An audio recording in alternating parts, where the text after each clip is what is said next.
There are over 7 billion people in the world, each one of us created uniquely and living our own lives. There are many differences, but there are also lots of similarities. Cultures vary greatly around the world, and it's hard for us to relate on a human level. Family, relationships, and community are not highly valued in our society, and unless you have a reason to trust someone, we never give each other a chance. A lack of understanding keeps us apart, and it seems like social media, the news, and TV just try to split us into sides. It takes humbling ourselves, seeking common ground, perspective, and empathy to see that we really aren't as different as we think. Here in Denver, Colorado, there are over 700,000 people, and it's one of the fastest growing cities in the nation. Lots of diversity in income, race, and beliefs lead to division between people. In this series, we're spending a day with 10 vastly different people, asking them all the same questions and getting a glimpse of what life really looks like in someone else's shoes. This is a day in the life of a homeless person. People don't understand what can happen to you and put you here, you know.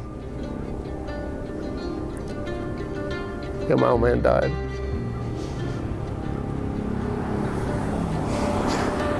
He was like my best friend. Worked for him for 23 years, 25 years. That and my divorce, that put me in a tailspin from hell. So I met this guy last Sunday, and he has been staying on the streets for a little while now, and I'm calling him right now to see if we can do it tomorrow night. So he does have a phone? He's got a phone, yeah. Hello? Hey, is this Steven? Yes, it is. Steven, how are you? This is Palmer. We met last Sunday night over at Rescue Mission outside there. Yes. How are you?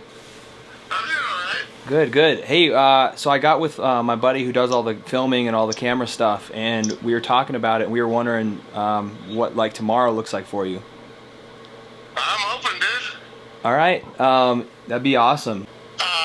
Past few nights I've been kind of in and out. I ended up in the freaking detox the other day, so Uh-oh. that was a night from hell. This sucked ass, but Yeah, that's not that'd be good. a good place to go. You could really find out some really cool shit there. Yeah, yeah, I mean, that's... We get drunk tomorrow and go check ourselves into detox and see what stuff happens. People. I'll probably try to stay away from that if I can. We'll meet you over there tomorrow then. 3 o'clock tomorrow. All right, sir. Take care. Have a good All night. right, brother. You too. All right, cheers, man. Thanks. Bye. Oh my. Our plan was to meet up with Steven right outside the Denver Rescue Mission. It didn't take long to see the homeless community right at the core of Denver. In January of 2018, there was 5,116 homeless individuals counted in the Denver metro area.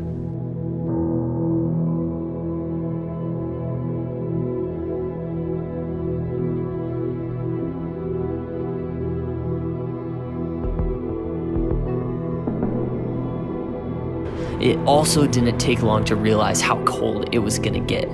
The night was expected to get down to 20 degrees Fahrenheit. We've only been out here for like an hour, and my hands are already freaking cold. I can't even imagine what it's gonna be at night.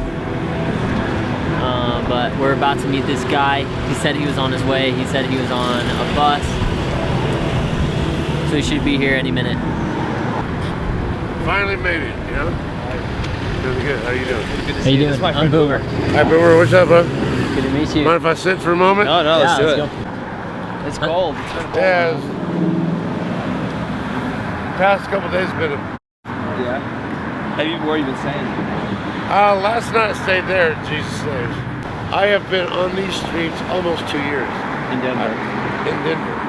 But I've been homeless since 2011. Why'd you move to Denver? That's what we were talking about. It's cold here. Why would you? Well, I came here from Salt Lake. The thing is that in Colorado, the resources here are insane. I mean, there's so much stuff. You can eat, you got food, you got clothing, you got a place to stay. He started to explain to us more about the shelters and giving us his opinion on what their agenda actually is. But all these places they're not set up to help people make it. I mean, I think their goal is kind of that. But in reality is, that's a money maker, that's a money maker, Crossroads is a money maker. For them, it's like, here we will save you. Jesus saves, but we'll save you on our terms, not your terms. They're not really looking to find out what you need, to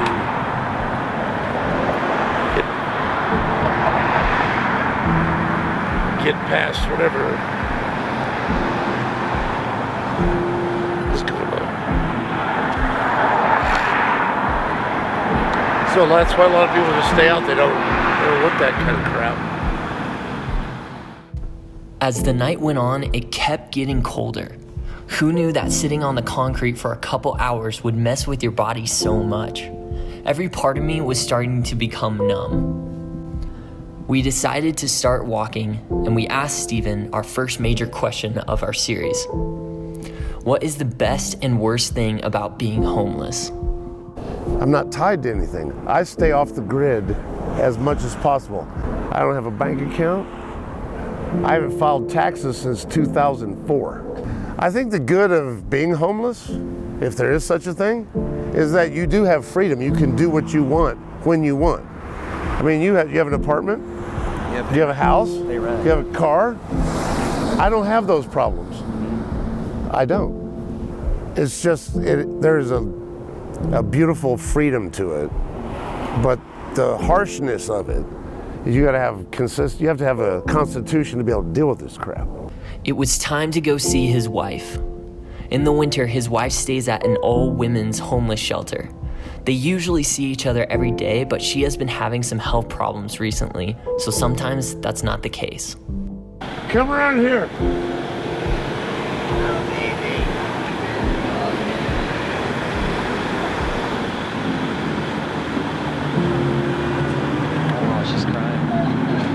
Come on, baby girl. It'll be okay, baby. Come on. Hi, darling. Hi, baby.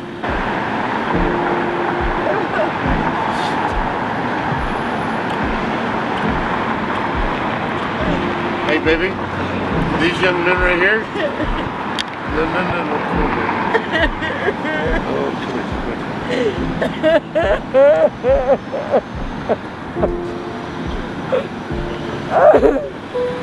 okay. What's up? It's okay. These guys are doing a documentary on homeless. They're filming. I don't want to be filmed. No, yes you do. They want to know your story too. No, they want to know your story too. Our story. What would you say, like, the worst, like you're saying, you have to have the toughness to kind of deal with it. What would you say the worst things? The worst thing is that I'm married. Not like that. Is that my wife she doesn't have the constitution to be able to do it. So my worry every day is making sure. I mean, every morning I meet her. If she goes to the shelter, I meet her every morning. Make sure she's okay. Make sure we get some food. Make sure we got our medicine. And that's hard. If I was by myself, it's actually pretty fucking easy, man. It was getting colder as the night went on, and vodka was the medicine that kept them warm. I've always thought it to be such a problem that homeless people were going to spend the money I gave them on alcohol. But in this moment, I saw it in a different light.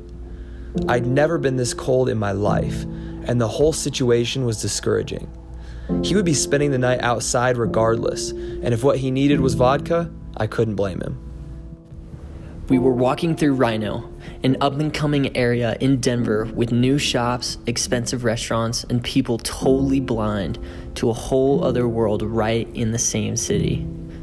We walked through the alley behind the shops and were blown away seeing things up close through a different lens. He showed us how to sleep in a dumpster, under a bush, or anything else to stay warm.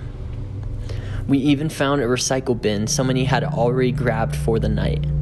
And he said, give it a few hours and they'll be full. Just a month ago, I had a nice condo in Littleton and a great job. And then I ended up in the hospital and lost it all. I had everything, a white picket fence. You find yourself just in this cyclone of disparity. The way I feel about it is you just need a little more love. That's hard to find anymore. Good. People make you feel ashamed. You're embarrassed. People are condescending. That's not helping any situation, really. You know? And I'm not looking for a handout. A hand up would help me, you know? We've been out here for 4 hours and it's freaking cold. I bet it's 15, 20 degrees. Hey, you take care, Derek. Stay warm. It's cold. It's freezing cold.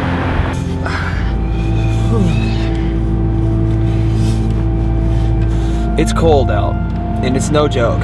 And dude, I mean, there's shelters that are all open. There's shelters that are open, so it's not a lack of space. But people just. But the people are still out here. People are out.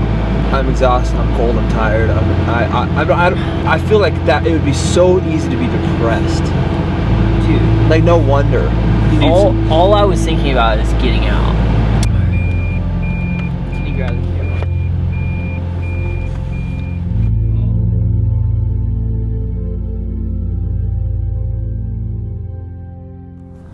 What would you say is the biggest thing that people not in your situation misunderstand? Like, what's the biggest thing misunderstood about you? They don't know me. Like I said, man, there was a time when I was director of operations at the Astrodome. Probably the biggest thing that happened to me, I guess, I don't know about learned, is that when I was the $100,000 a year dude in my fancy car in my Corvette, you know, saying, get a job, came out here and realized that you can't judge a book by its cover, you know? There's people out here for a lot of reasons. I've been humbled. So now what I do is anybody, I don't care who it is. If I come across a person, even if you don't look homeless, you all right? You need anything? You know, I'll give you my jackets, because I can go get more jackets. I'm just another human being, you know? When I say hello, so I'm being cordial and nice, and I would appreciate the same respect. But what you normally get is, get the fuck away from me, man. What do you want? You know? I don't want anything, I just said hello. I didn't ask you for nothing. People look at us like we're the plague out here.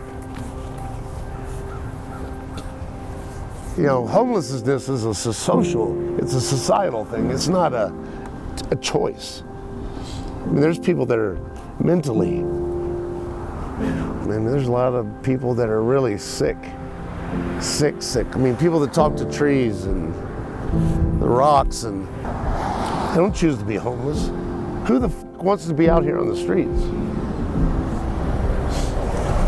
Nobody does. We all want a place to lay our head and, you know, family, and just, you know, it happens.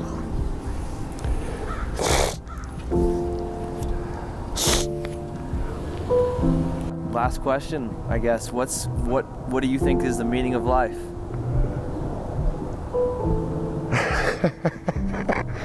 There is no meaning of life. You're born, you live, and you die. What you do with it is what you make meaning out of it. So my meaning of life and your meaning of life and his meaning of life is totally different. Actually, let me rephrase that. I think the meaning of life is that we make more kids. Another generation to follow in our footsteps. The whole God is a bunch of crap as far as I'm concerned. I just want to live and be happy, and I want to meet people like you gentlemen, you know, and interact with you and talk to you, and you talk to me. I'll learn something from you. Maybe you'll learn something from me. Maybe not, but at least I have that opportunity, you know. That's the meaning of life to me. Yeah. So. Thank you again. Hey, thank y'all. Man, I hope you guys get the word out. It does some good. You know, like I said, y'all want to know what the fuck it's all about? Get down in it. Yeah. Go live it. It don't even take that long. I mean, you can go a week, a few days. Go in the shelters, go out on the Platte, get out there and see the crazy and the good. Yeah. You know, I mean, there's a lot of beautiful people out here. They're just misunderstood and treated like shit.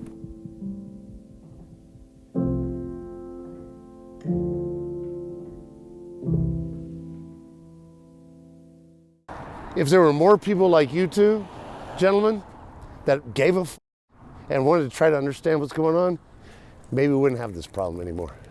That's the goal, right? You know what I mean? My name is Palmer and this is Boomer, and we're filmmakers and storytellers here in Denver, Colorado. We just have a passion to sit with people, and we really believe that doing that and telling stories can really bring us all together. It's so easy to sit back in our bubbles and the way of doing life and think we have everything figured out while pointing fingers at just evil in the world. Yes, there are a lot of horrible things happening out there, but it starts with us, and we can't let that divide us. It starts with you and me laying down our pride, showing humility towards others, and loving our neighbors as ourselves. Yeah, and we really believe what the Bible has to say about unity. And we think that it's not just a good way of doing life, but it is the truth to bring us all together. And we would love to connect with you. So if you just want to hang out or you need somebody to talk to, please reach out to us. And if you have a story to tell, we would love to help. We don't think that we have it all figured out, but we really have seen fruit and love shared through doing videos like this. And we believe that they can have a positive impact through social media and YouTube. These videos are something we love to do. We've seen our gifting grow in them, but they are a lot of work. We would love to do them more full time. And if you would like to get involved in our journey financially to allow that to happen, we will link all of the ways to do that right here, or please just reach out to us. We are praying that Christ would teach us all more about being poor in spirit, a hunger for righteousness, and merciful, the true blessings of life. And we need to have an internal perspective of going about this journey. Thanks again for watching. Remember to keep space in your day for interruptions, and sometimes the best plan is no plan. Good one. Come on.